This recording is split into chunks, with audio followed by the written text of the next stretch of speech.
going to call the December 11th, 2024 meeting of the Monroe County Board of Health to order. We do have more than a quorum. There she is. Yay. There's Sarah. Okay, great. So we're all here.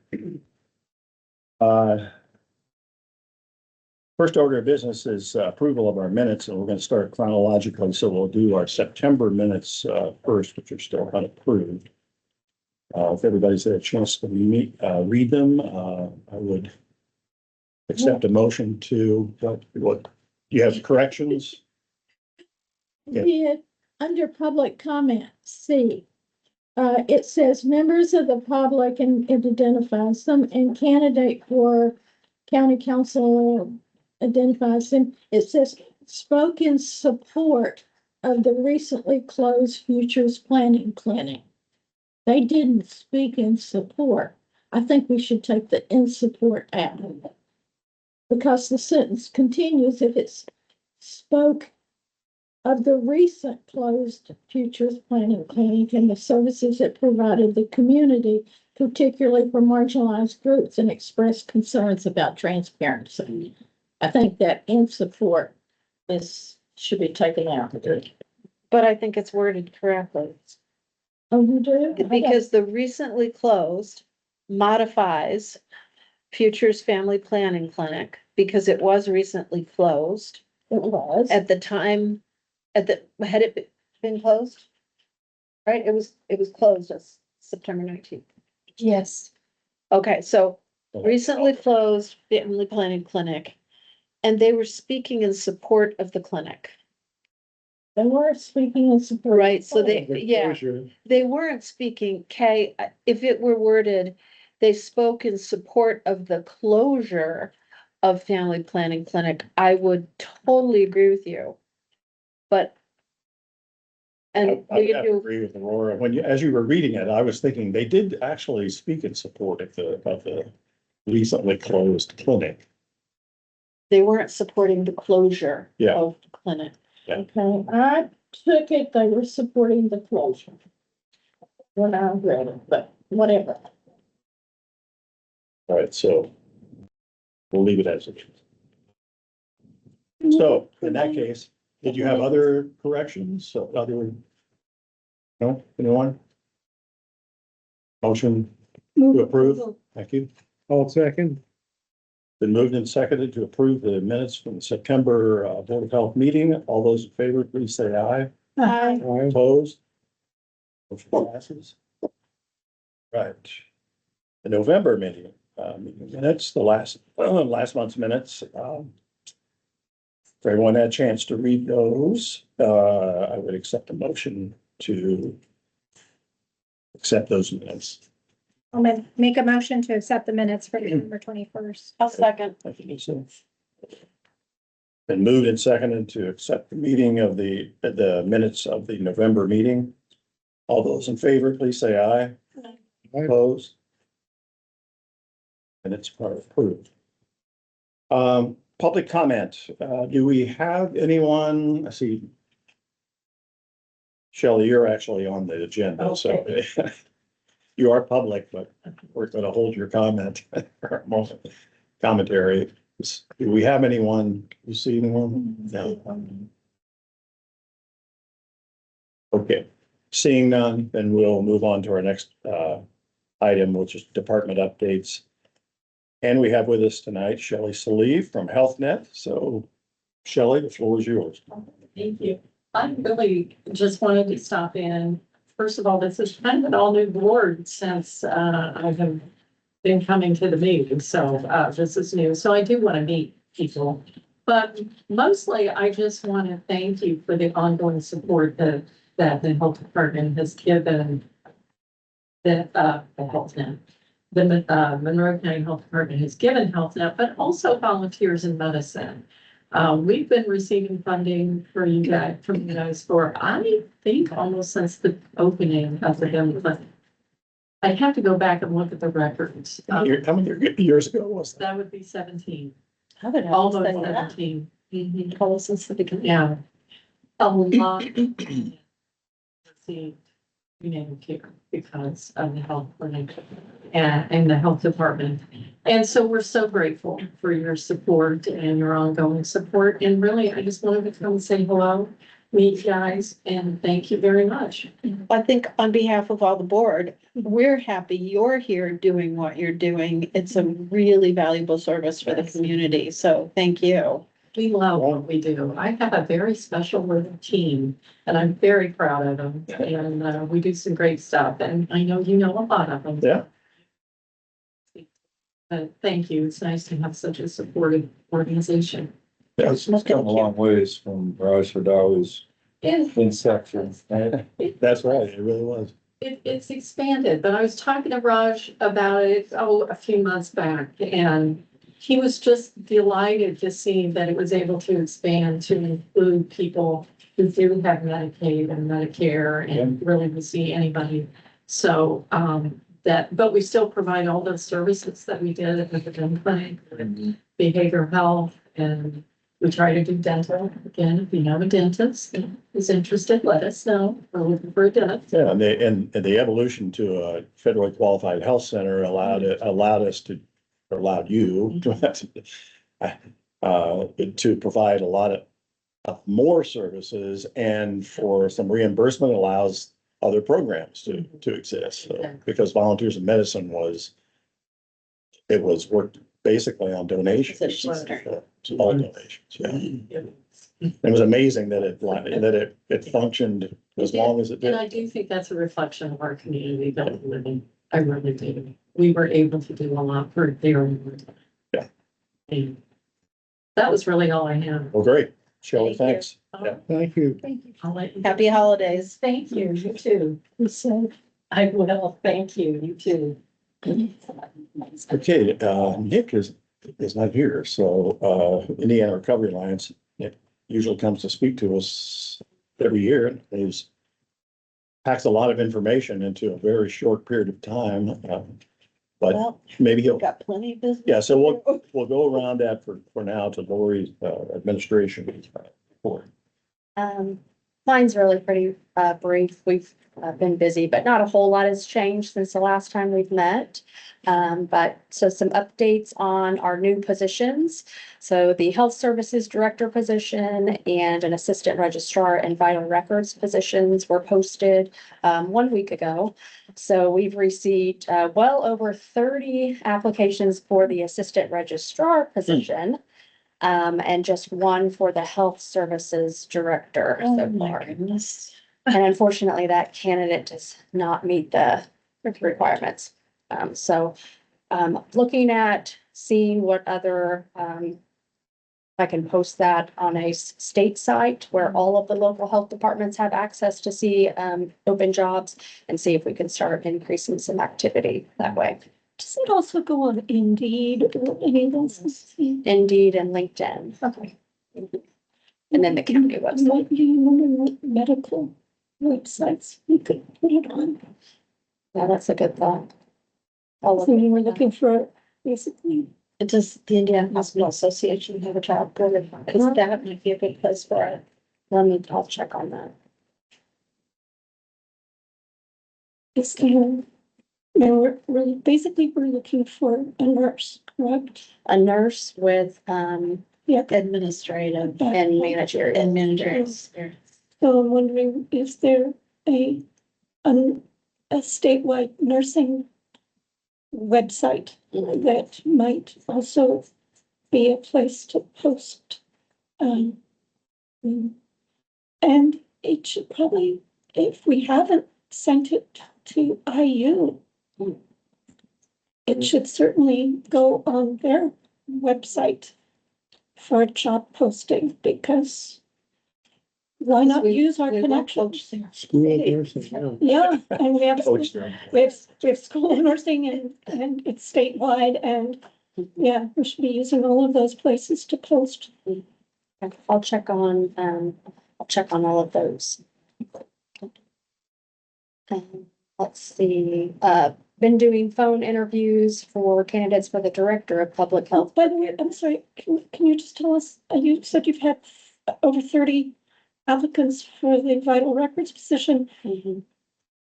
What percentage of those fit the criteria? And, Probably maybe half. oh, well, that's a lot. That's good. Yeah, so it's a mixture, Okay, but the qualifications are different as far as educational requirements and experience. but I was just wondering if any of them were viable candidates. Because Yes. often we don't get viable candidates in positions. The voting records positions always seem to bring in a lot of traction. Good, So, yeah, I think it's gonna take some time to sort through all of those. thanks. So the Director of Public Health Preparedness, just doing phone screens right now. I'll be looking to transition into in-person interviews starting in January. And interviews for the harm reduction specialist, are still ongoing at this time. So all of the core service data for the department for the first 11 months has now been submitted. I will submit the remaining data for December and January of 2025.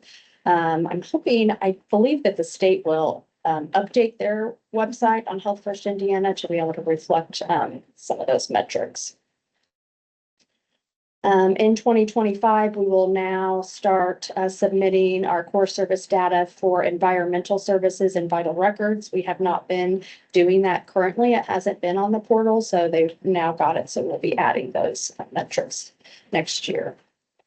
Mike in environmental is working with his team on changes to our fee code. We need to update fees for holding tanks and still working on changes to chapter 365 for the on-site sewage systems.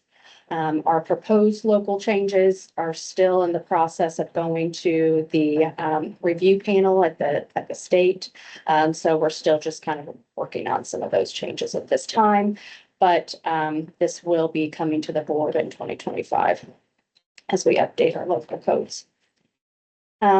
Indiana Department of Health is discussing adding to our DIS district for the grant. This could potentially be an additional 4 counties.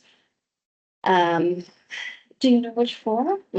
So they're talking about Hendricks, Morgan, Johnson, and Shelby.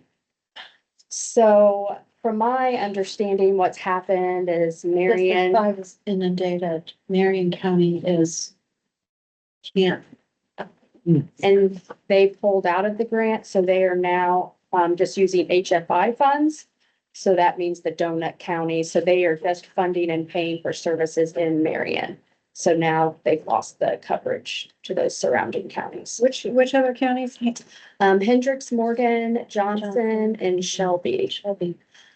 So I've been speaking with Miranda to try to have a conversation, because we would have to have have to add to our DIS if we're gonna get. Unless something has radically changed. There's usually not a lot of syphilis in those in the donut counties. It will primarily be chlamydia and gonorrhea that perhaps they can just do morbidities on rather than initiate. But yeah, you need. Since you're carrying on a discussion, you probably ought to speak up a little bit. I'm sorry, but yeah, you're gonna need more people. You're gonna need more people. Even just to do the data entry, even if you don't do case investigations, you're gonna need more people for the data entry. Wow. Do you know what that population base is? No, I mean, Hendricks, I think is around 130,000, but I don't know the population size of the other counties. And we'd have to look it up, but my recollection is their STD morbidity isn't enormous. But it's out there. It's, everywhere. Yeah, it's not non-existent.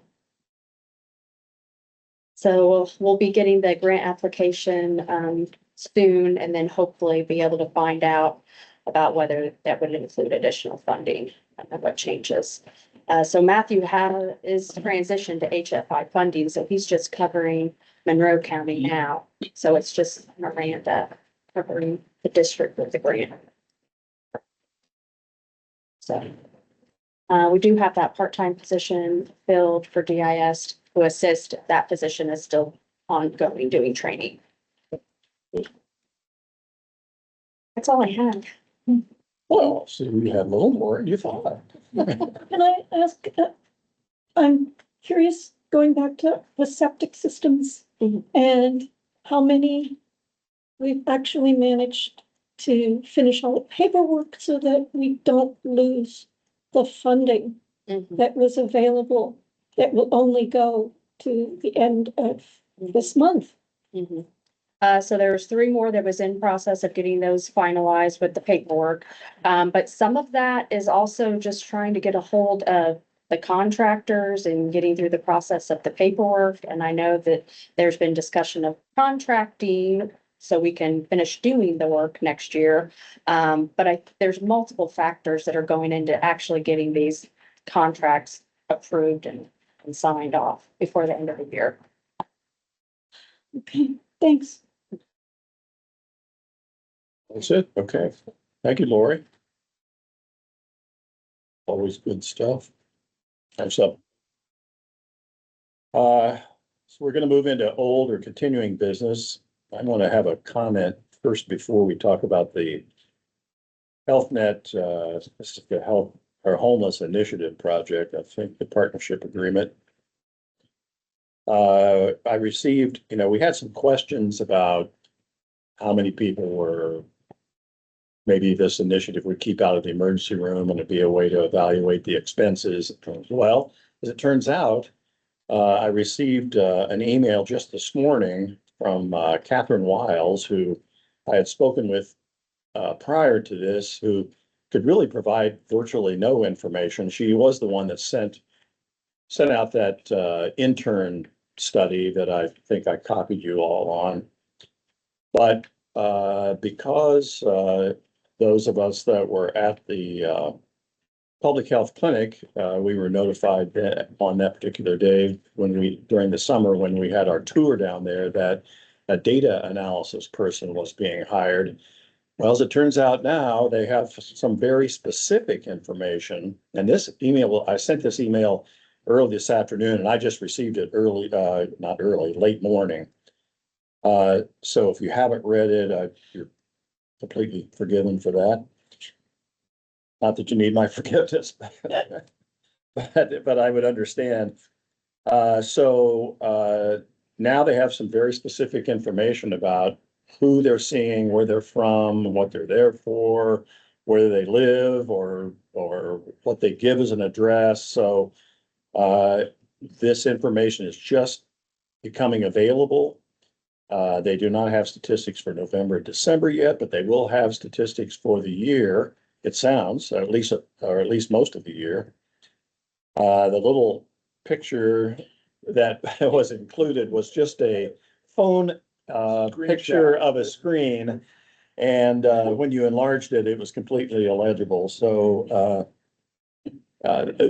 Shelley assured us that we would have a file that has that information on it. So as we start to consider the partnership agreement for the homeless initiative, my original suggestion, the one I sent out on the email, was that we funded at the 135,000 level. They were asking for 155 because they added in the 20,000 for other medical costs at the end. It really wasn't. I think they were hoping to get that, but it wasn't necessarily that they had an expectation that we would include all of that. And I think the only way we could include it would be if we had statistics showing how effective this program is. And then the second thing is, once we have that information, to ask IU Health to partner in this program and contribute at least some level below what they're saving. And we would have statistics then to show that. I hope I've summed that up well enough. So now we can open this to further The discussion. data was really my only concern with this whole thing. And even reading the contract, I still wonder if we want to consider changes, because quarterly reporting metrics they list several. But the one that concerns me, of those seen by Homeless Initiative team, compare with visits to IU Health ED if IU Health is able to collaborate. I feel like it is so important that we have actual numbers. Mhm. Historically, as you said, they can get now of how many homeless people they see between those hours so that we can show the public we spent this money, it's making a difference, number one. Here we can quantify the difference it's making. But number two, as you just said, to be able to have IU Health partner financially. So I don't know how we do that without requiring a quarterly report showing IU's not only the people that they're seeing, but what IU is not seeing, hopefully. Yeah, I see. You see it? I know what you're saying. Yeah. The people they're not seeing. The people they're not seeing, yeah. I attended the meeting that they had virtually with the new data analyst, and they were going through that.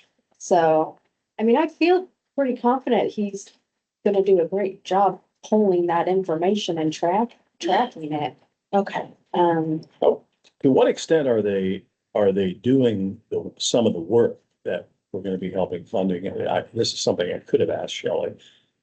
I'm not sure I'm clear on how much of this work they're already doing. They're doing some of this. HealthNet, you mean? Yeah. Yes, but so this funding will be able to give the capacity to increase the nurse practitioner to a Yes. full-time status and then and pay for additional personnel. I mean, that's basically what it's for, is personnel. Yeah. Yeah. And it sounds like also move it into Wheeler Mission, right? Aren't they physically Yes. going there to do this? Yeah. So this is an expansion, right? So that's good. And because of the high volume that Wheeler Mission of going to the ED utilization. And my guess would be, once they get there and become known with the clients, there's probably, like, if you think of an iceberg, probably the tip of the iceberg are those folks that were going to IU Health. There's probably gonna be like a ton more people now that actually need Yeah. services, and now they will be seen. And to me, it's like, this is, you put this money in this program, and I am in favor of it, but, if we put this money in the program, and then, of course, the program has to be evaluated, which it will be, because we'll have some information on how many they're seeing, and also how many people are staying out of the emergency room, or how many people they're seeing. And they, as they mentioned in the information today, they can actually target people that are showing up in the emergency room and target those people early, because now they'll have identifying information, and they can identify them for treatment early on before they ever get to the emergency room. I feel like it's money well spent. Plus, one of the things that I feel like we need to do, or have needed to do, is do more outreach. And I feel like this is exactly the kind of thing that we want to do. It's providing access to care to people that do not have it in a different way, in a way that we hope is going to be more effective than just going for an emergency visit, which usually doesn't really solve any kind of long-term problems. So I share Aurora's concern about IU Health's participation in supporting this program. On the other hand, these are people who need to be reached, and this, no matter what IU Health does, I see it as our responsibility to do the work and to make sure that these people are being cared for. When we've got more statistics, even more statistics, then I think we're in a position to squeeze Yes. IU Health, to twist arms, to make it very clear that this is their public responsibility and that it is their mandate as a not-for-profit to do this. Right. Well, now that we've got the data, So- sounds like. Lisa, I think that, you know, as everyone is saying, we're stewards of public funds, and I think certainly this provides an excellent service for our community. I think that for me, I have no problem approving the full-time nurse practitioner, family nurse practitioner at 65,000.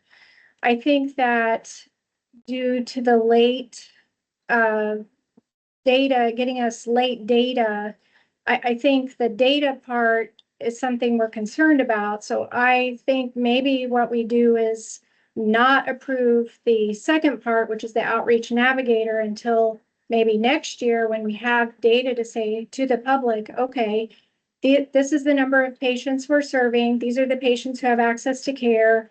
And we can really delineate, you know, there's a difference between saving IU Health money, which some of this is about that, which is concerning, because they're non-for-profit, and some of that is their responsibility. You know, and maybe next year we decide, okay, we're going to provide public funds for the outreach navigator. So my preference would be that we approve, I think, part of the funds or a part of the contract. We're providing access to care, but maybe not the full contract. So that's my, well, I would argue that this is not at all about saving IU Health money, because that's you can put that in their literature though to us. Yeah. Fair I- enough. they I think did, it's like a but that, to me, byproduct. it's not, that's Yeah. not for us, that's not, The purpose. yeah, that's not. I think it's a Well, I want to byproduct. make sure as a board that we're making sure we're holding ourselves accountable to the public as, hey, this is our motivation. So in order to actually get data, I think, I just don't want us to say, okay, yeah, go for it. You know, I think, we just maybe need to consider not approving the entire amount of funds, which I know you're trying to address that with not approving the 20,000. So that's my assessment. And I suggested an alternate approach, because I see what you're saying. My concern with that would be that, Health Net thought about what they need in staffing to be successful.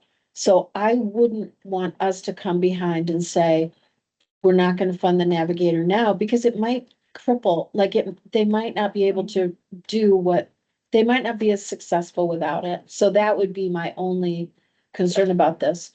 At the same time, I still have the data, so I wonder if we can work out a way to, and I think this will end up falling to Lori or whoever is, maybe the new health services director, whoever ends up kind of overseeing this grant into next year, to really work with them monthly or quarterly on the data with a very intense data focus.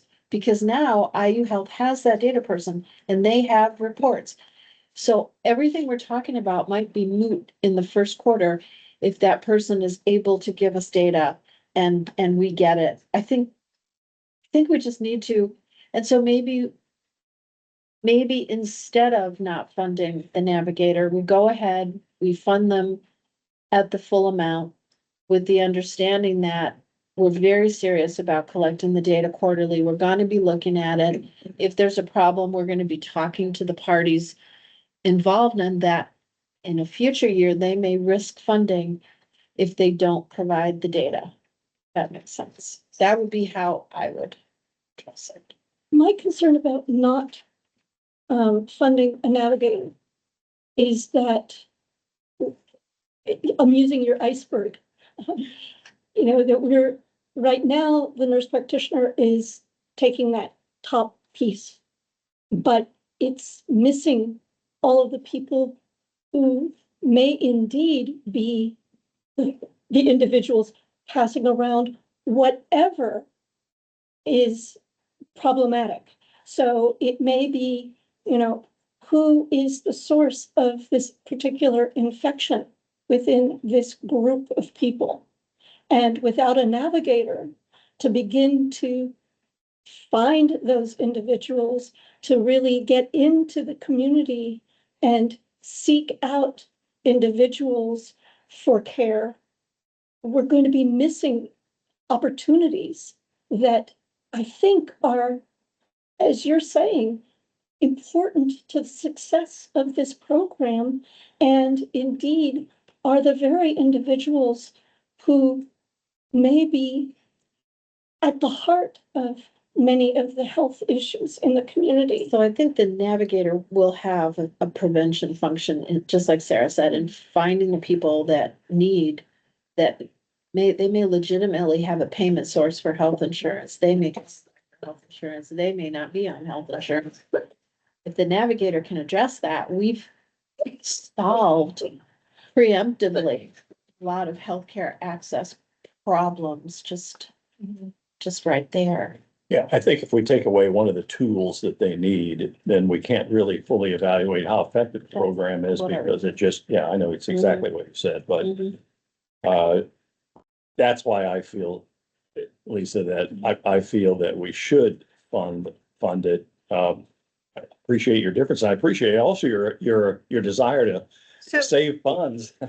can we put in the contract then that, either if we don't get, I just want that data piece to be there. And so I want that in the contract if we're going to proceed that fashion. I think, but I mean, I guess just my opinion, but this is a contract for Health Net. So if we're wanting to require that from IU Health, I think this is the wrong piece to require that.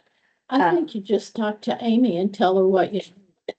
She's working right next door, at least to the. Have another meeting scheduled in January. We'll meet with all the people, go through all of the data collection. The data analysts will be there, and we are going to have a regular scheduled meeting where we track the information. Because I you're don't right, think we can in the make Health contract, Net. we can't hold IU Health responsible in the Health Net contract. Right.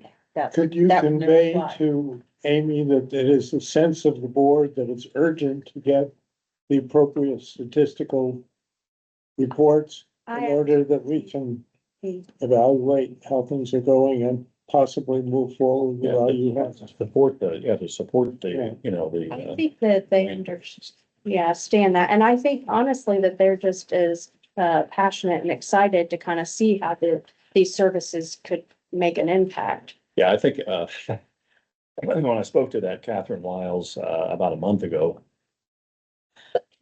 she was really kind of a little embarrassed that they couldn't provide any of this information, but she says, we have tried to get this.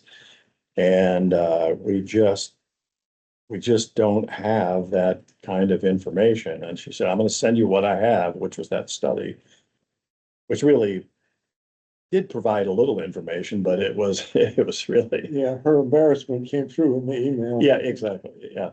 So I think you're right, Lori. They are very excited about now being able to get more data. That data guy is really gonna be busy, I think. There are a lot of people wanting things for different programs. So I think that since, as I see it, this is part of our Health First initiative. Which KPIs are associated and are they delineated in this contract? That was a question I asked. Access and linkage to care. Yeah, but I mean, have we specified which pieces of data we want specifically? The ones that are outlined are the ones that are required. I mean, they're getting Health blood First pressure and different things, but I just didn't know if there were any other indicators that we are being asked for from the state that we should be delineating in this contract. And I've had that discussion with them. So if there are services that don't directly align with one of those pieces under access and linkage to care, there's an other option. And I clarified with the state that can be entered under the other option. So if it is addressing chronic disease, or if it's just general paramedicine, like we prevented this person from going to the emergency department, that I enter it under that other category. And then just spell out descriptively what that is. Okay, great, thank you. And I'd also like to suggest, because I just think this is so cool, like you said, I think this is Yeah, I think it's a great fantastic. concept and it's going to help our I community. would love you to really make a big deal about it at the appropriate time, in the same way that you did with the video on the swimming. Because I just think that's so impactful. If we could make sure somehow, maybe not right this moment, maybe a year from now, that we make some cool marketing video and it goes out on the website and we make a big deal about it, because this is a big deal. It's really cool. I think that this will make a huge difference. And I think Yeah, that I do too. 6 months, a year from now, you know, we will be excited about like that swimming video. Yeah. And that all of that is important for us to make sure that county council sees, because we want and need their ongoing financial support in these programs. So Lisa, what was you wanted, something in the contract that required some reporting? Is that Yeah, right? that's I mean, I understand it's difficult because it's involving IU Health, but I feel like it just has to have some language that we have to have data. And, you know, if that puts pressure on them to actually get data from IU, I just feel like that should be in the contract. They're Okay. also gonna be tracking all of the core service data though, Mhm. so we will have that. And then Okay. we'll all be collectively working with IU Health, Mhm. like separately on that data. So I think there's two different data pieces that we're kind of talking about here. Mhm. Some that's related to our requirements with Health First, and then some based upon the initiative about how this is gonna reduce ED over. But you feel like utilization. we'll Yeah. be able to get data moving I, forward. Well, let's I do do. this. Without adding additional language at this point, with the assurance that we'll get that information. But of course, if we don't get that information, we can make it clear that if you want to continue this program, you know, we have to have whatever it is that we aren't getting. Okay, is that So that's, fair enough? I mean, we're, Board meetings on a quarterly basis, when they do their quarterly reporting, we can just ask Lori, bring us the Sure. you know, give us a quarterly report. So then we'll all be aware. You're here. so further discussion on the homeless initiative. I move to approve the Second. HIP contract. It's been moved and approved to approve the Health Net Homeless Initiative Program. All those in favor, please say aye. Opposed? Great, thank you. Okay. Up next is gonna be, we're gonna go back in the agenda to have Nick from the Recovery Alliance. Love to have you. Good, always welcome. Thank you. I'm sorry I'm late. We have something in the building and, the plumbing course for the first time in the city. So they're all under there. Some of my staff, some of the construction people, there's like 5 years, they've been there for 2 days. So like right as I walked out to come here, they were discussing what pipes they were gonna put in there and stuff. And I was like, more insulation. Trying to get as much as I could, but it's- Nick, why don't you, can you come up to the tables just so you can make sure that you can be heard? By the way, I will say that Health Net has been one of our strongest partners. Like literally, they have done work. Their care navigators and all them have done, like, I wouldn't worry too about that. I love that you brought all that up. I love hearing all you guys are great. They are amazing. They, when they lost that person, we were flipping out because they were just in the field all the time, going there, helping us, helping them. Like we worked really intricately with them, you know, and it was, because of them, we could get people care that we couldn't provide. Mhm. Do you know what I mean? Like level of care that we could not Sure. do. So it's nice. I love that you guys are looking over the data. Also, it's great. I just want to make sure that, like, we love Health Net a lot. They're amazing. We actually kind of scared when they're gone because we had new wound care. And so like now we're like, okay, we need nurses and wound care. I got 6 of these done before I can get in here in the time. So if you guys want to make more, you can. If you want to share, these are just kind of a little small update. I have a full annual report getting ready to come out. I'm not rushing it. It's past it. I haven't seen you since you moved into your new place. So we are getting ready for a grand opening, which you guys will all know. It's gonna be a soft opening with all of us. We have to pass through the construction stuff and get ready for it to be all the way, move-inable. Did you not believe it? Oh, that's awesome.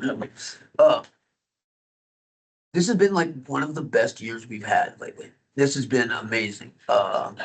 Lori, Kathy, everyone here has been amazing. I don't know if you guys know this or not, but I was raised in public health. My mother was a social worker. And so for us, public health care meant different when I was a child than other places. It meant that that's where we got our shots. That's where we got a doctor. So there's a piece of this that personally is real personal for me about making people not be scared of public health. Intrinsically, that's where I felt safe. You know what I mean? So like when we went to the clinic or whatever, I felt safe. It's what I knew. It's the people that cared for me. And so it's kind of a personal thing about that when you were talking about that earlier, like the eroded care in our government doesn't have to be in public health. It doesn't have to be that way. You know, we are different. And one of the things I like about Monroe County is that we are different. If I've been to a lot of national places now, like we are a different sort of people who really care, you know, and that's something that means a lot to me. So if you look at the bullet points are, we are open, as you well know, 7 days a week. And about 4,500 unique total encounters and 2,300 unique participants. That means like not a person repeating. So we have renovated and moved into our new building, and we began outreach in our new van. We have had, this is just reported, I'll get to this in a minute. Over 1,000 reported overdoses reversed with naloxone we provide. That is above what the state has. This is peer to peer. This is when people are using drugs are alone with their people that don't call 911. That people do. It happens, you know. If you noticed, the first time out of any of our country, our state was 18% less overdose deaths. Our state alone. We have successfully, and are nationally renowned for this, saturated our state with naloxone. The Indiana Recovery Alliance provides almost 1/4 of all the naloxone that goes out the state. We are taking over a place called Ship Happens, which ships naloxone across the state. With that, we'll probably be one of the largest peer-to-peer distributors of naloxone, except for Overdose Lifeline, in the entire state. It is a labor of love for a lot of us, and it means more than you could ever know for us to know that people are being saved. But the simple thing of asking for something and arriving at the front door if they don't feel safe enough to go someplace, you know. We also are very happy to actually have Ship Happens come along with our team. So we'll now be doing mail-based distribution. You know, this means further access to people. This means creating stigma barriers that drop, discussing the narrative of what public health can be, all of these things. We just had our first I'm just gonna go over these quick and then I have a thing I want to talk about. We have a first AmeriCorps team member, so we joined as AmeriCorps for the first time. I was a little leery of AmeriCorps first because what I remember from AmeriCorps as a 48-year-old was much different than what's now AmeriCorps.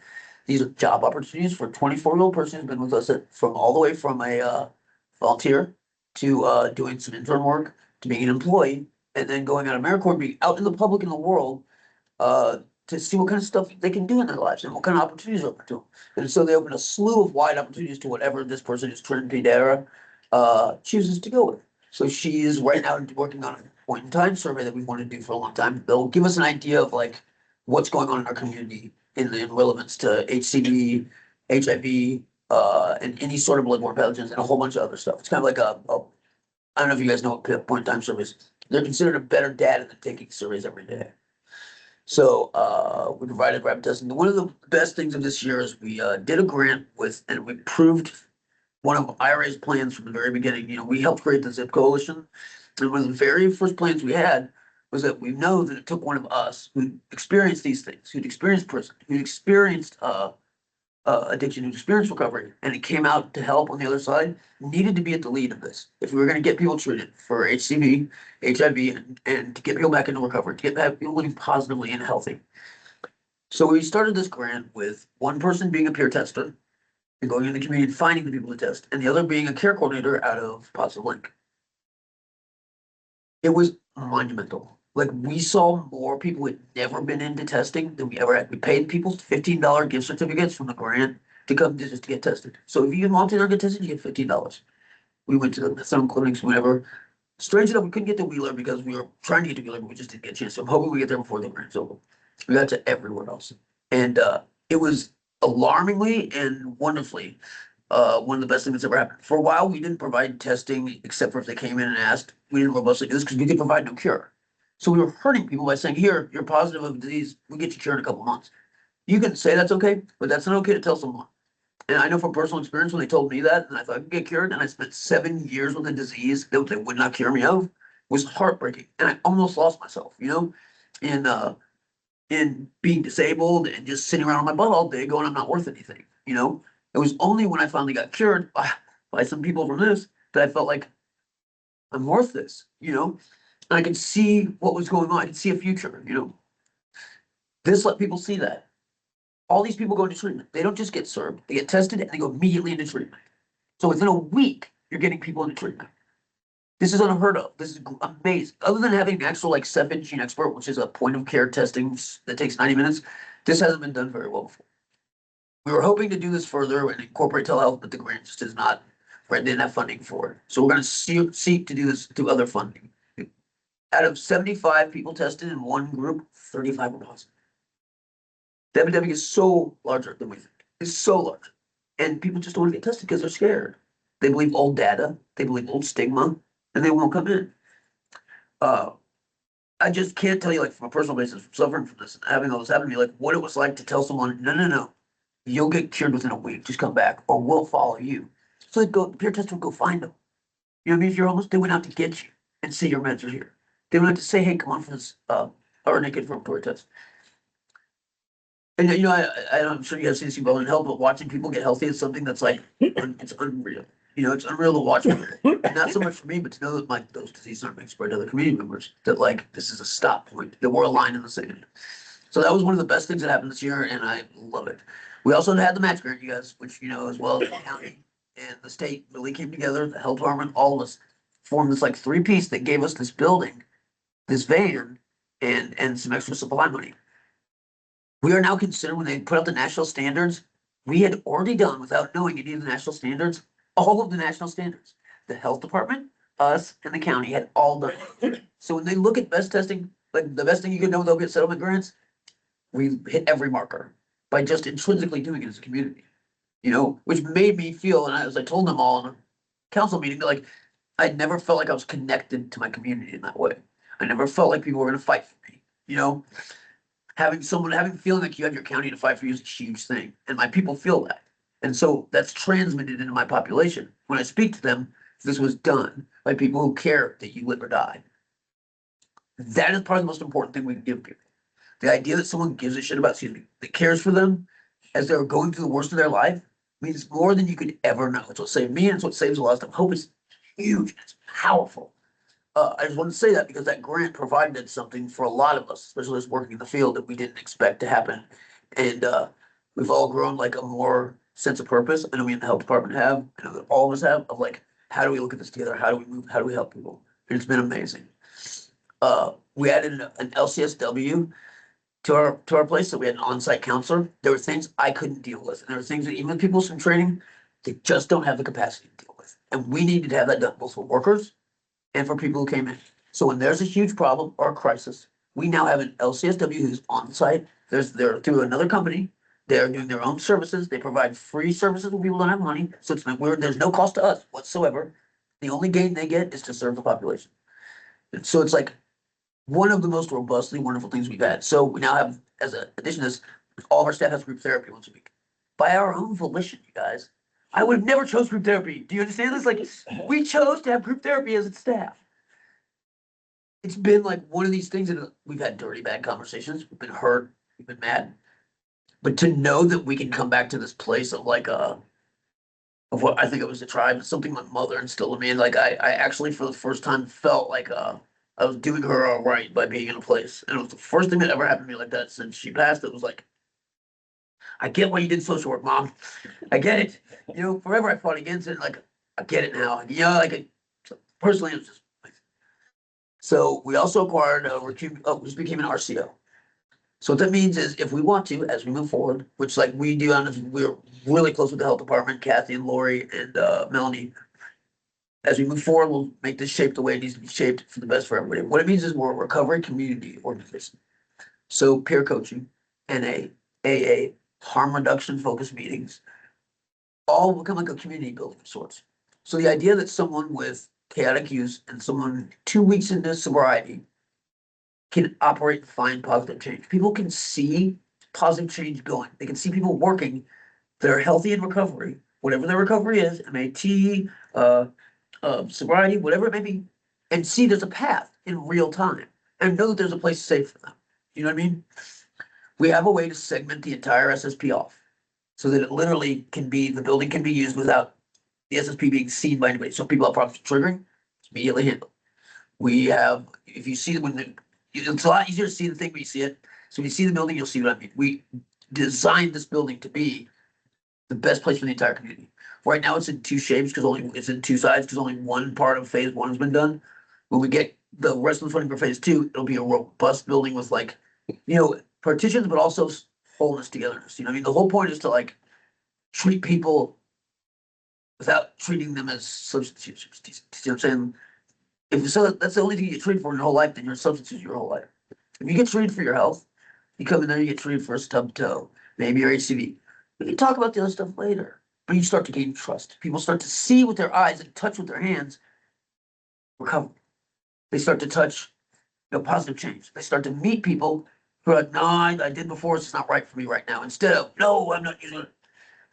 They get to see things they can relate to, and they can understand that there's something they can have.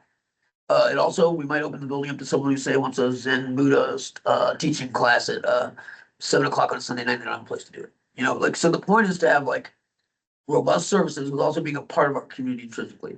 All these will be looked at. We'll probably have an advisory board and an advisory board. I'm real big on like openness. So to me, I want 8,000 eyes on everything we do in our community. The building was built by people in recovery. It was designed by people in recovery and staffed by people in recovery. That's not done. It's really an amazing thing. And Are you gonna have an open house? oh yeah. Cause I'm excited Oh, yeah. to come see it. We're gonna do something when you guys all get to go, like where it's like. I like that. But yeah, so that everyone can see and feel around. You guys can also at any time feel free to come by. It's not a problem. Just understand it's like under construction of your own volition. Again, it's one of those things that I wish everyone could have seen in the very beginning what it looked like. Lori got to say you can see what it looked like, and then you can see after it's all done. But like even in construction, it's pretty. It's like the idea that you can see the flow of like what it could be and what can happen is almost as beautiful as when it's done. On our board we have someone who is on the spectrum, and we did that intrinsically and importantly to provide this person with a sense that they are part of our community and that they're loved. They turned out to be like an engineer guru and like just like designed all this stuff that an engineer didn't have to do. Mind you, the engineer helped, but like it was unreal to watch this person thrive, and they then got kind of too much and they backed off. But like the idea that this person like designed a lot of our building is a huge point of personal pride for us, and a point of other pride that like people can be part of our community. They don't all have to fit the same peg, They can be anything and fit our community. We had a SUDAC summit that we had the SUDAC substance abuse. I don't know what's action committee, substance use disorder action committee, which is all people in the county, probation, law enforcement, like all in one group. It was really nice. It worked really well. I think the next time we do it, we'll have a more focus on people with experience and people in our group. Like I really want to do a recovery thing. That was a little bit, but it was really nice, like watching our community come to it, watching people ask questions they've never been able to ask before. Like that's probably my biggest point of pride is when people don't know anything and I get to explain it to them and then they get to like see that I'm not lying, which is a big thing for me because I had, times in my life where I wasn't that person. So it's nice to see this like other part. And yeah. And so if you look, there's a whole bunch of stuff here. It's just little things here. We have this mini pathways meeting right now, which is a harm reduction focused meeting where you don't have to talk about sobriety or anything. It's just about making positive changes in your life and talking about your substance use. Some people are not ready for that. They're not ready to go into sobriety, or they've been hurt by the NAA meetings. This is a place where they can go and they can say, look, it's okay with these things, provided a lot of us really good space. And we need to like not, talk about where your next steps are, how we can help another someone. It's been huge. Like we've had people come in that I never would have thought ever came into a help meeting. So it's for those people that like need a way forward without saying, without the NAA rooms. We also will have NA and AA and whatever anybody wants to at that place, because I think if you don't have that community there, then you don't have anything, So a big thing that we've learned, I've learned nationally is that like, there's this kind of weird thing between harm reduction and recovery. And it's weird and stupid, and part of this probably is like me being at heater convention and talking to people who don't have heaters, but I hate that idea, and I think that the more of us in the fight are the more of us in the fight. So that's just my firm belief. I think that there's nothing without us, about us without everyone at the table, every. Well, I can tell you, the community is lucky to have someone with your kind of enthusiasm doing these. And or obviously organizational abilities to put this program together, and we have always supported it, and I couldn't, Probably I always will. can't see, This I can't see really anything yeah. that would stop us from supporting this in the future, because we felt like it's been well worth every penny we've spent. Yeah, your support's been amazing. Yeah. Yep. So, not trying to cut you off. Nope, I know you got time. I got something to do. I know I'm a long-winded, believe me, I've done this my whole life. I'm firmly aware of that. Well, but I said before you even got here, I always look forward to your reports because, because, you're so enthusiastic about your program. I tell people I sipped the Kool-Aid, like you don't feel You drank the like, I'm a true believer. Yeah, you drank the Kool-Aid. Yep. Does anybody have any other information or questions for Nick at this point? This was really great. It's so impressive and we're really appreciative of everything you guys are doing. Yeah, I'm glad you had your new building. Yeah, Very it's well, impressed. having you guys around, like it's really nice to be wrapped with you guys. Laura's been amazing. Kathy, you guys have been amazing. Like it's been nice to feel supported in that way. Like I said, it's something I never had, and because I was in different places in other lives, but like it's been nice to feel like I can say to people, my community's behind me. That's been something I've never been able to say for. Well, we certainly see the value in it. And we're excited to go see the new Yes. building. So- When we're invited, I We're think we'll all hoping- show up. We're hoping to. I'm not saying anything to make this last time. We thought we were gonna get in there and then like some other stuff happened and the building, if you've ever had a building or a new house, but it's a surprise every day. And I'm hoping we're outside surprises because darn it, like stress can't take another one, but it should be here. And like I said, we'll call you guys in the health department probably before anybody else. Hope you guys in. We'll get it. We'll take it. That would be awesome. Yeah. Thank you, Nick. Very good. Thanks. Thank you guys. Thank you. Thanks, Nick. Yep. And you guys will probably get your email after I send it together, a full one that's like budgets, numbers and stuff like that, whatever that says kind of what's going on and nuts and bolts, and you'll a little bit more understand about RCOs and stuff. Correct. If That's you ever need great. anything, you can always email me. Thank Okay. you. Thank you guys. Thank you. Have a good holiday. Thank you. Thank you. All right, let's move on to the IU Health Public Health Clinic contract, the much discussed and I can't tell you how many hours. Yes. I'm hoping we can wrap this up Just move tonight. to approve and we can be done. Nick, Oh, Hey, did you Nick. Forget something? you got your puppy. You can't travel anywhere without that. Yeah, that's right. My life bullet right there. Thank you guys. See you. Hi, Nick. Okay, Because we've really worked on this puppy.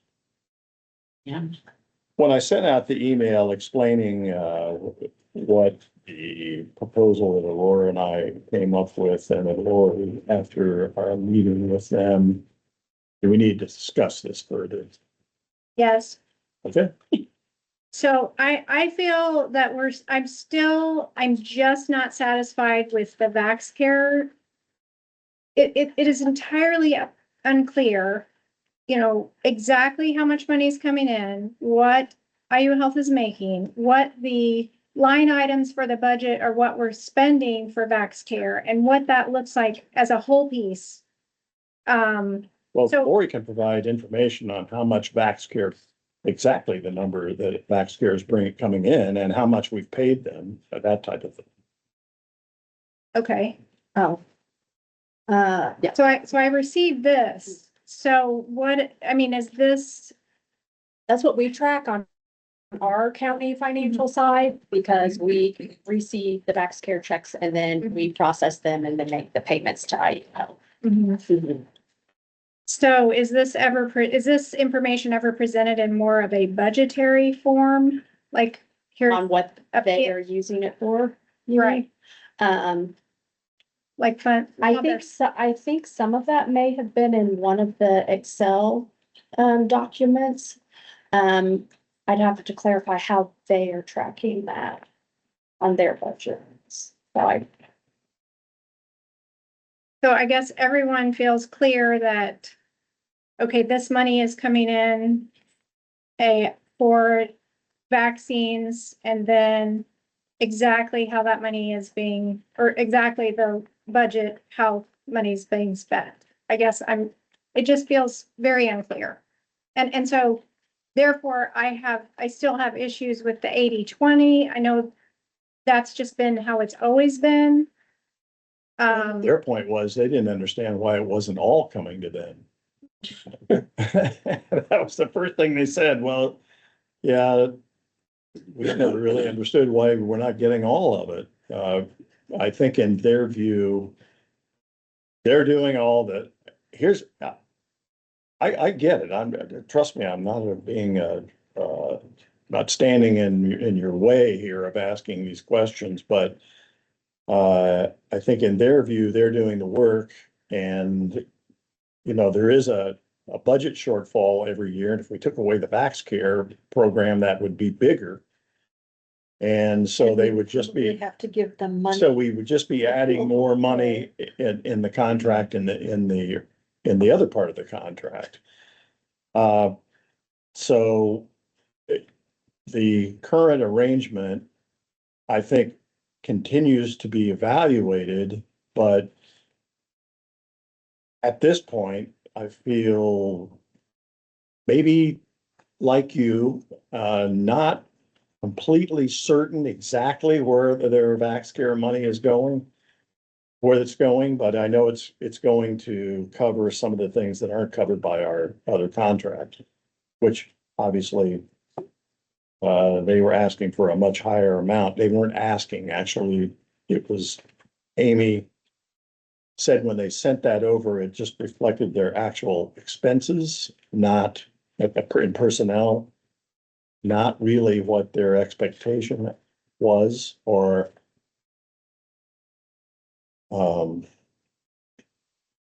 they were used to an increase more in the range of, well, last year, I think their increase was like almost 10%, right? So in view of that, I felt like there was not an obligation on our part to provide a big boost simply because they had the number down. So, and they said that, they were more in line with like a 3 to 5%, 2 to 5% increase. I think that's what they actually said, if I recall correctly.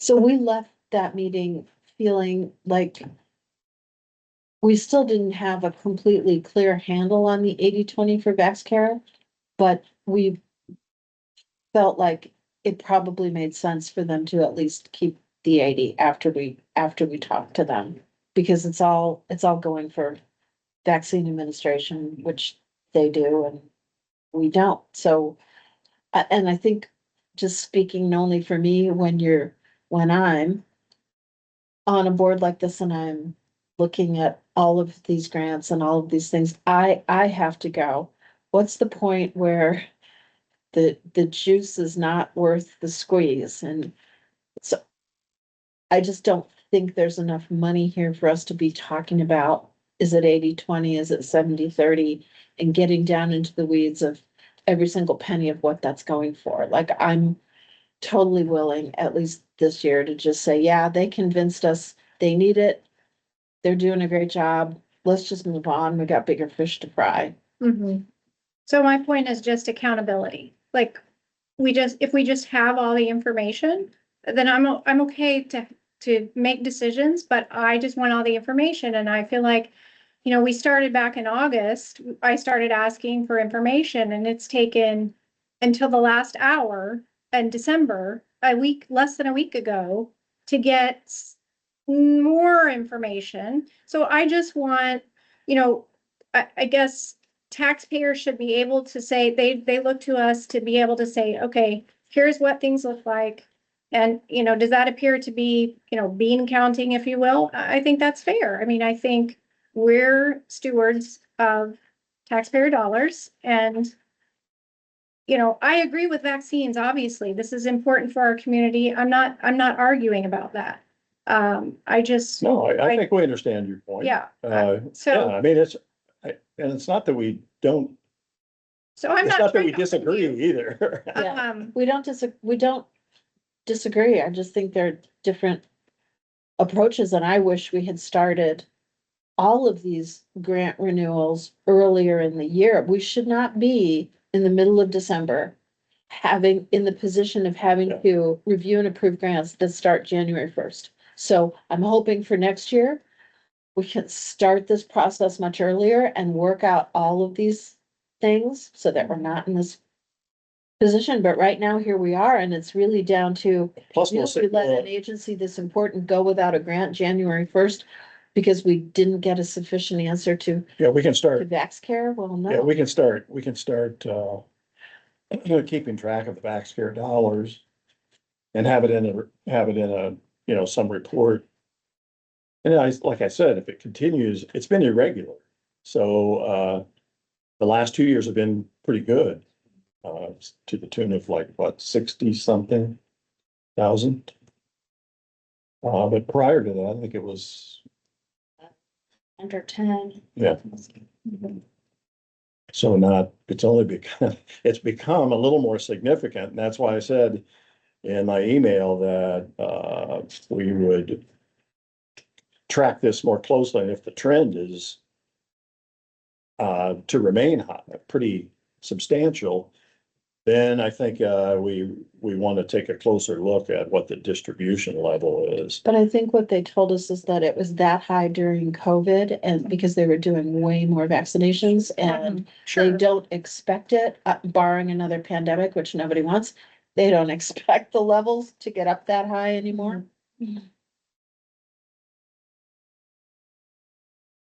Could just request like financial statements about some of that reporting when they submit their outreach and reporting. I guess that's.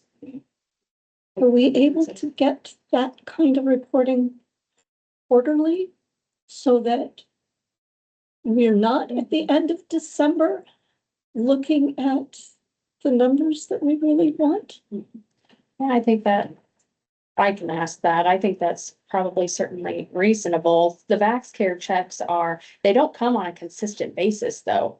So Yeah, they're they'd be- always infrequent. We never really know when they're coming. So, I I mean, would one think quarter. since a lot of vaccines take place in the fall, that you're gonna get a lot of money end up at the end of the year.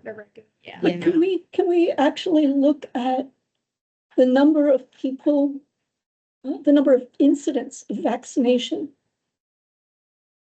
from IU Health and be able to track that, so that we have at least an idea of, okay, all this money is going into VaxCare and we're paying for these employees who are purportedly doing all of the vaccines, and how much of their time, effort, I think that's what I'm hearing is the real issue here, is how much of the day of a nurse's day and work is actually administering the vaccine, We asked that question. and we're not gonna get an answer. No, we did get an answer. They said virtually 100% of their time is spent doing vaccines. That's what they said. Well, Really? that's true for most public health agencies in the country. And They primarily do immunizations. So do they charge a copay for that? Do they charge some patients their insurance I copay, don't think right? so. They bill. Well, the insurance, yeah, but not out of pocket. I don't think they charge people that don't have insurance. Not. But they are collecting some copays and billing insurance. I don't. Yes, I believe they are. Yes, they are. I mean, I think patients who show up, if they have insurance, they bill their insurance. They Well, bill it's my different than insurance, collecting but the I've never copay. paid a Yeah. copay. Immunization should not have a copay. That was what I was thinking. I wondered if immunizations would. I wonder if we do move as Sarah has suggested to something like a quarterly reporting system, whether we could get something a little less opaque than Oh, this stuff, sorry. like maybe a budget. Well, You know, cumulatively. Yeah, okay. cumulative, cause as Lisa points out, it's not really too helpful and hard to understand. Yeah, and that's just our internal financial tracking here. Oh. So we can see that on a spreadsheet and it makes sense. so do we need to put in a contract what we expect from IU Health? Or can we just twist their arm and say, please give this to us? Well, we've tried twisting their arm since August, and then here we are at December, so. I don't, We need to send this out. We need to have a signed contract Well, I understand that. but Today, I but mean, we it need, needs to yeah. be In the right. future, I wouldn't be, I wouldn't disagree with that, maybe need, we could, I think because the leverage we have obviously is that the clinic depends on this grant. And so, we can just tell them what we need to have done, what we need. Okay, so. I don't know that it needs to even be in there. I mean, basically, they need this grant. So could we make an amendment to the contract that says that within 90 days, they have to provide a line by line budgetary explanation of income and expenses from last year? And that they have to have that within 90 days, so we can start to make decisions moving forward? it's a little late to my. I'm not in favor of asking, making any changes in this contract as it is today. If we want this information in the future, then I think we just need to make it clear that we have to have it. Otherwise, we can't approve another Right, contract. exactly. That, but that's what I say is that's the leverage is that I think they'll be more than willing to provide basically any information that they have the ability to provide. Whether that will be still exactly what you want, I don't know. But I'm hoping that I don't think it needs to be in the contract in order for us to get what we need. Can No, we I think they're convey very it to willing the to- contractor that the sense of the board is that we need to have better reporting on these data? And that more frequent reporting would be appreciated too. And otherwise, we have difficulties going ahead with our planning and approval process. Because all of the things that we ask for in reporting are about, who's being treated They're and, programmatic, they're not financial. and we're making this, well, it says when receipt of a properly executed claim voucher and monthly financial and activity statistical report from the public health clinic. So maybe we need to explain that this monthly financial statistical report needs to be specific and not generalized. I mean, does that help get us where we want to be?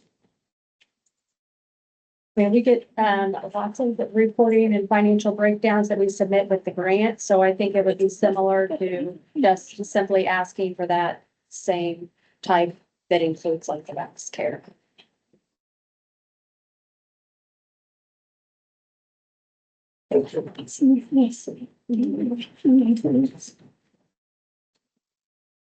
So do we have further discussion on this at this point? But I would call for a motion to pass the contract as it's. And I'll second. And then we can squeeze and twist arms and. It's been do moved everything and- we need to do. Yeah, that's right. It's been moved and seconded to approve the public health contract. All those in favor, please say aye. Aye. Opposed? No.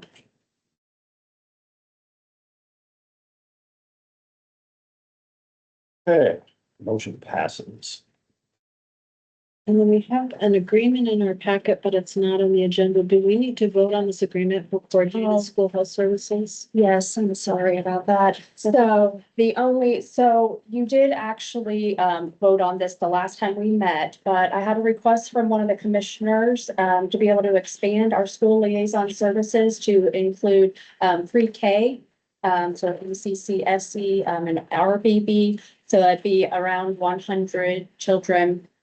I was able to speak with Amy, and so the only change to this is that it does account that these services will include pre-K. Okay. I move that we accept the agreement for coordinated school health services. I'll second. It's been moved and seconded to approve the school liaison contract. Is there further discussion on that? Hearing none, all those in favor of the motion, please say aye. Aye. Aye. Opposed? Motion passes. All right, that concludes our old business. New business, officer elections. I have asked Aurora, our vice president, if she's willing to do the president's job. She has. And she's still rolling her eyes about it. And I asked Dr. Robinson if she'd be willing to serve as our vice president, and she indicated that she would. So I am, I suppose we should vote on these separately. So, do I hear a motion to, I'm not, or Aurora is nominated as president. I'd like to move that we accept both of those as a package and that we do it and unanimously. Thank you. I'm not sure exactly what you said, but. Yes. Do we have a second? As an expression of confidence of the group. Yes, I am. Okay, Very sweet, thank you. all right. All those in favor of accepting the ticket? The package. The package deal? Deal, package deal. Please say aye. Aye. Opposed? Well, congratulations, both of you. I look forward to Thank your you. administration in the Sure, we'll do our best. near future. Yes. And our final item on the new business agenda is that Dr. Britton has decided to resign as medical director. I want to thank Dr. Britton for his service, and certainly when he took the job initially, he accepted it on a practically an emergency basis. Practically. Well, Dr. Sharp it became apparent that Dr. Sharp, who Dr. Sharp had served the department well for many, many years, and there were some changes taking place in his health, and also he didn't have a DEA number, which we were struggling with the Max Care billing. So Dr. Britton kindly accepted that position, and I think he really didn't really understand. Well, I'm sure he didn't understand exactly What the expectation. what the expectations are. Well, I know he didn't because, and I'll take some of the responsibility for that. We probably didn't spell out in detail exactly what we needed him to do, but he has very graciously continued in the job, even though he was being pulled back towards his practice and other activities. So, Dr. Britton, thank you very much for your service. Thanks for your support. Here. Yeah, thank you. It's been a bit of a challenge, but mostly rewarding and exciting at times. I could, Does the board have to? it's kind of like being chair. You know, it's mostly rewarding, but. Does the, Mostly didn't want to kill myself, right? does the board have to accept the resignation? Yes, I think we do. yes. So I'll move to accept the resignation. Second. It's been moved and seconded to accept Dr. Britton's resignation as health officer. All those in favor, please say aye. Aye. Opposed? Thanks again, Clark. Appreciate everything you've done. Thank you. The last piece of this would be that we obviously need a new health officer. And Dr. Sarah Reiterband, one of our esteemed board members, has accepted the responsibility, at least on an interim basis, because we don't make that decision. We simply make a recommendation to the county commissioners, and they appoint or have the contract gone out. So that's something that Dr. Reiterband will be engaging in the near future, very near future, like immediately. In which case I will then And I submit think- my resignation. Yes, and then also we will have a vacancy, which we've perpetually had, but we'll have additional vacancy on our board when Dr. Reiterband resigns to become health officer. And I will just say for an open, just full transparency, I, on my own, talked to Dr. Lee McKinley, who presented to us last month, just casually asking if he had any interest, which he does have interest, but he hasn't given me a yes or no. And I realized that I did this because I felt like he would be a good board member and obviously takes a great interest in the work that we do. And you could tell by, he has a passion for it, basically. And so I pointed out to Dr. McKinley that even if he decided to do it and we recommended him, which I didn't say that, I told him I didn't have the ability to recommend him just by myself. So that the commissioners again have the final decision. So that at least something's in the works here. What are the requirements? Does it has to be a physician or a healthcare provider? I think that seat has to be a physician, and We have our got two physicians. other vacancy has It to be done. the mayor's Done. appointment. Mayor's And Mayor's appointment. someone that lives in the city limits. Yes. And we thought, do we have any information from Amy about that person? Because we had a healthcare provider who was a Republican who could be appointed by the mayor. Yes, and She was also gonna find out if Dr. they- Britton gave me the name of a physician, Jim Ferris, I believe. Jim Ferris, and I have passed that information only recently on to the mayor's office, so. So we've got two. No. So if the person is the DEM and has to be a physician or a nurse practitioner or no? I don't think so. I No, don't think that was in the. I think there's I'd have to go back and read it again, But they have to be in the but they're very, city limits No, for your. for the Bloomington Oh, one right. now. The mayor's appointment has to be a Bloomington Right. resident. Like they list, like somebody has to represent, somebody has to know something about public health. oh, There has to be a physician, there has to be, they name, right, there's a an list, Indian chief and a list of people, baker and and it's an yeah. expanded list from what it used to be. in SB 4, it was much broader than it expanded, yeah. has been. So I know of a nurse practitioner who may be interested also. Okay, Um, Well, that would be good. so, That would be good, because we need more. We need so I don't know how that, like, do people apply or? would this be, would she fit the bill for the mayor's? No, also- she doesn't live in the city limits, I don't think. Okay, And she's a DEM. Mhm. okay.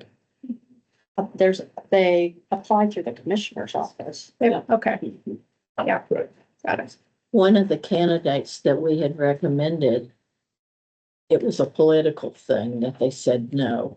It was supposed to be a Republican, but at one point, this person had apparently declared, Well, that was Democrat, you know. Daniel Milliken, that was why they, Lisa's, but some, And I was unaware of that, but well, yeah, but wasn't there something that happened after that? You got he was Well, certified then he as, go to the Republican. he was chair. certified by the Republican chair. But I think they have to vote several times in that. In the last two primaries. But Right. he was then With one party. certified by, that he was a Republican in good standing by William Ellis. And that's important, but still, as George Well, says, what, didn't they Meets have, the criteria. but didn't I they think- already had his name and information, Right. right? But I think they decided not to forward or not to recommend him. I see. Mhm. Okay. Yep, I wasn't aware of that, actually. That they decided not to do. I mean, I assume that's what happened because they had it and he met the criteria and here we are. It's still, okay, right. Well, obviously they did, So do we need because they a had his motion? information. Yeah, would it be Sarah? appropriate for us to vote as a health board to endorse the application of Sarah? Oh, absolutely. I think we should. If so, I with warmest regard. And I would Make love that- to second. There you go. So it's been moved and seconded to put forth the name of Dr. Sarah Ryderband as the Monroe County Health Officer. Put this forward to the commissioners for their consideration. All those in favor, please say aye. I, Opposed? I was an I. I was an I. I just happened to be looking at you. You did. All I right, look forward to the motion passes. working with my former board members. Should Someone- What? Did you have something in comments that you wanted to? I Bring did, Mm-mm. I I wanted to. I do, sorry. Yeah. Continue. Okay, Okay. go ahead, please.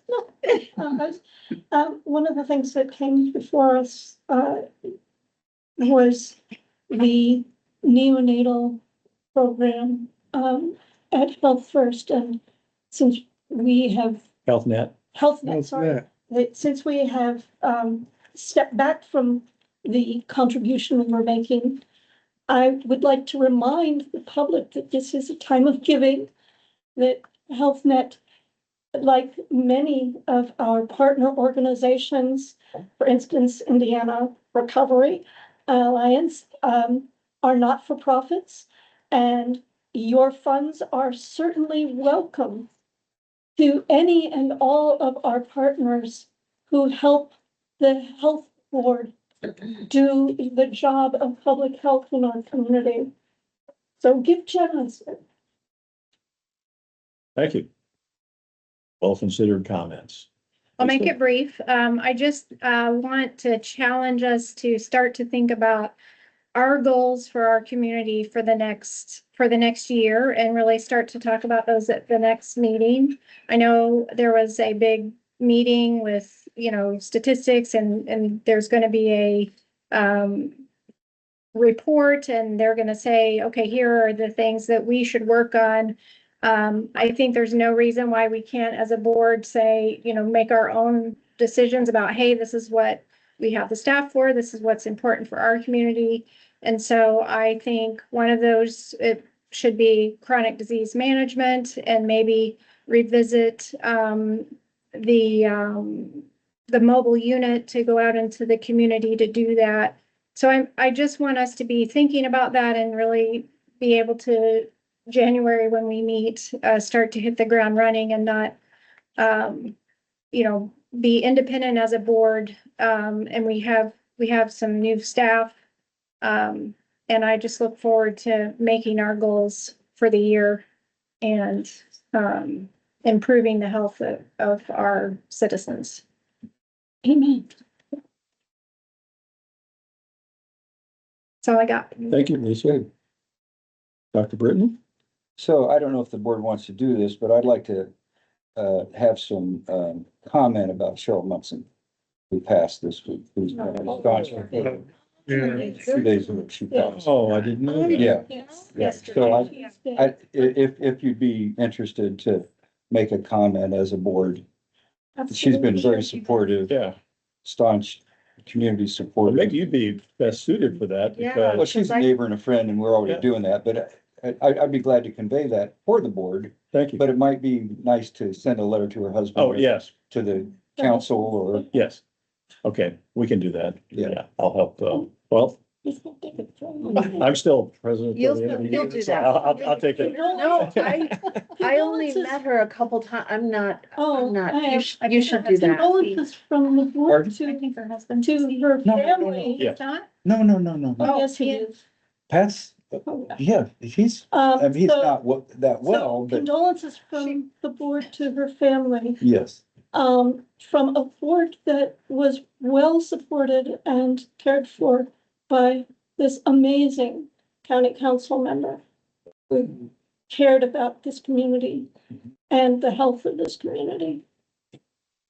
Strong That's advocate. sad. Yeah, Tuesday. Thanks for She, mentioning that. She got sick, she had urosepsis and some other things, went to Beltrais. It was kind of convalescing and she had a cerebral event and Oh, passed. good. It's kind of been very sad.